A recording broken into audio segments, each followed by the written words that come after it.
శ్రీకాకుళం ఆమదాల వలస రహదారి పనులు పూర్తి కాకపోవడంతో స్థానికులు ఆగ్రహం వ్యక్తం చేశారు. రోడ్డు పనులు ప్రారంభించి 5 ఏళ్లు గడుస్తున్నా ఇంకా పూర్తి కాకపోవడంతో స్థానికులు మండిపడుతున్నారు. 2 రోజుల వ్యవధిలో ఈ రోడ్డుపై జరిగిన ప్రమాదాల్లో 2 వ్యక్తులు ప్రాణాలు కోల్పోయారు. 6 నెలల వ్యవధిలో 20 మందికి పైగా మృతి చెందారు. వందలాది మంది గాయాల పాలయ్యారు. అత్యంత దారుణంగా మారిన ఈ రోడ్డు పనులు త్వరితగతిన పూర్తి చేయాలని స్థానికులు డిమాండ్ చేస్తున్నారు. శ్రీకాకుళం నుండి ఆమదాల వలస రహదారిపై వాకలపస గ్రామం వద్ద నిరసన చేపట్టారు. ఈ నిరసన కార్యక్రమంలో వాకల వలస వంజంగి గ్రామ ప్రజలు పాల్గొని ప్రభుత్వానికి వ్యతిరేకంగా నినాదాలు చేశారు.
ఈ రోడ్లపై గత 8 సంవత్సరాల నుంచి ఎన్ని యాక్సిడెంట్లు అయినప్పుడు కూడా ఎవరు పట్టించుకునే నారోడ్ లేదు. ఆమదాల వలస నుంచి శ్రీకాకుళం వరకు 10 కిలోమీటర్ రోడ్డు వేయలేకపోయినా ఈ పబ్లిక్ అడ్మినిస్ట్రేషన్ అవనమండి, ఈ నాయకత్వం అవనమండి చాలా సిగ్గుసేటుగా ఉంది. మేము చెప్పేది ఒకటే, మన ఆమదాల నియోజకవర్గం మన శ్రీకాకుళంలో ప్రతిపక్షం ఫెయిల్ అయింది, ప్రభుత్వం ఫెయిల్ అయింది. ప్రభుత్వం రోడ్ వేయలేకపోతే ప్రతిపక్షం కూడా రోడ్ వేసే రోజులు ఉన్నాయి. హైకోర్టులు ఉన్నాయి, సుప్రీంకోర్టులు ఉన్నాయి. మన lunch motion house motion move చేసుకొని మన హైకోర్టు వారికి మన ఒకవేళ ఈ అవగాహన కల్పించినట్లయితే ఏంటి ఈ రోడ్లో ఎంత దుర్మరణాలు జరుగుతున్నాయని ఇది కల్పించినట్లయితే ఖచ్చితంగా హైకోర్టు వారు సుప్రీంకోర్టు వారు కూడా దీని మీద తక్షణమే ఆర్డర్ ఇచ్చి రోడ్లు వేయించే రోజులు పుట్టి రాష్ట్రమే కాదు దేశం మొత్తంగా ఉంది.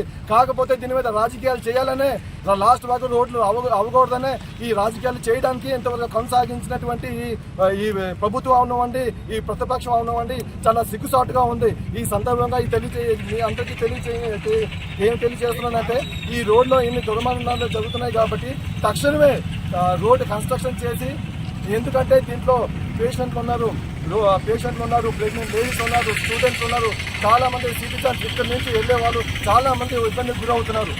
సో ఈ అవకాశం ఇచ్చినందుకు ఈ రోజు రోడ్ ఎక్కడానికి కారణం ఏంటంటే మేము ఈ రోడ్డు మీద మేము స్టూడెంట్ చుట్టుపక్కల గ్రామాలు చాలా ఒక 40-50 గ్రామాలు ఉన్నాయి. ఈ చుట్టుపక్కల గ్రామాల నుంచి రోజు వెళ్తున్నాం. ఈ కొద్ది రోజుల నుంచి ఒక పోలీస్ స్టేషన్ నుంచి ఒక కానిస్టేబుల్ గారు ఆమదాల పోలీస్ స్టేషన్ నుంచి కూడా దుర్మరణం జరిగింది. అలాగనే ఒక రోడ్డు మీద జెమ్స్ హాస్పిటల్కి వెళ్ళినట్టు ఒక లేడీస్ రోడ్డు మీద డెలివరీ అయ్యింది, ప్రెగ్నెంట్ లేడీ డెలివరీ అయిపోయింది. అయినా కూడా మన ప్రభుత్వం అంత నిర్లక్ష్యం అంటే యంత్రాంగం ఏం చేస్తుందో డిస్ట్రిక్ట్ మెజిస్ట్రేట్ వారు, superintendent of police who are responsible for the safety of the roads, మీరు ఏం చేస్తున్నారు? మీరు రోడ్లు వేయలేరా? మీరు ఒక రికమెండేషన్ పంపలేరా? ఎందుకు ఈ నాయకత్వం చేయాలా? అడ్మినిస్ట్రేషన్ చేయలేదా?